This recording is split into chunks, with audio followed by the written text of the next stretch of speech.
हरिनगर नाम का एक छोटा सा गांव था। उस गांव के लोग बहुत धार्मिक थे और पूजा पाठ किया करते थे। इसलिए गांव में बहुत सारे मंदिर बने हुए थे। गांव के एक कोने में एक छोटा सा टूटा फूटा घर था, जिसमें मुन्नी, गणपत और उनकी माँ राधिका रहा करती थी। मुन्नी 10 साल की हो चुकी थी और उसका भाई गणपत उससे बड़ा था।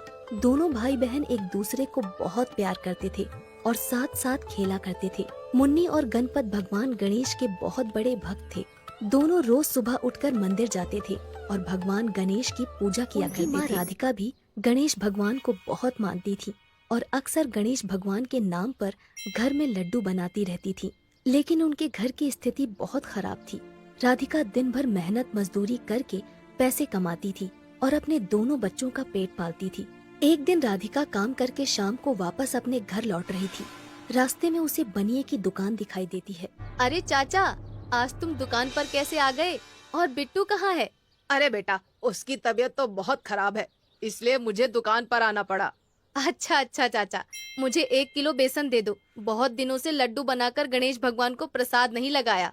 इसके बाद राधिका बेसन लेकर अपने घर पहुंच जाती है और लड्डू बनाने लगती है। थोड़ी देर बाद मुन्नी और गणपत बाहर से खेलकर घर आते हैं। अरे वाह, बेसन के लड्डू!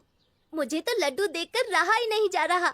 तू रहने दे मुन्नी, पहले लड्डू का भोग भगवान गणेश को लगेगा, है ना माँ? हाँ बेटा, पहले भगवान जी को भोग लगाएंगे, उसके बाद तुम दोनों लड्डू खा सकते हो।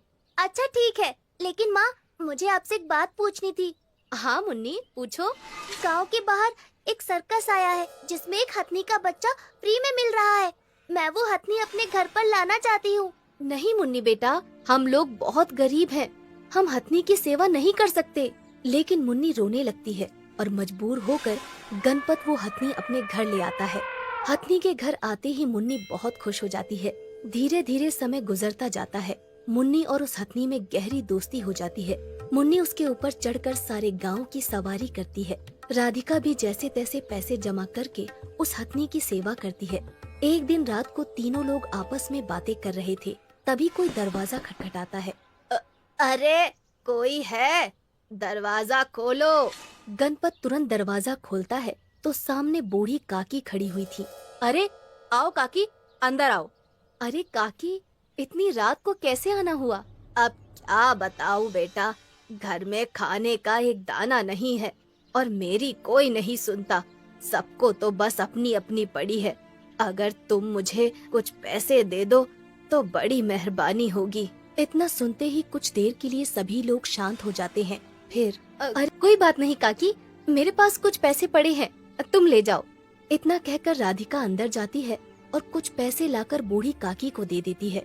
भगवान तुम्हारा भला करे बेटा। इतना कहकर बूढ़ी काकी वहाँ से चली जाती हैं। बूढ़ी काकी के जाते ही गणपत अपनी माँ से पूछने लगता है। माँ, हमारे पास केवल उतने ही पैसे थे, तुमने वो भी पैसे काकी को दे दिए, क्यों? अब हम लोग क्या करेंगे? बेटा, किसी जरूरतमंद की मदद करना बहुत ही नेक काम होता है। ऊपर वाला सब ठीक कर देगा। इसके बाद सभी लोग सो जाते हैं। अगली सुबह होते ही राधिका काम पर जाने लगती है। अरे गणपत, मैं पास वाले गांव में काम करने जा रही हूँ, हो सकता है आते आते रात हो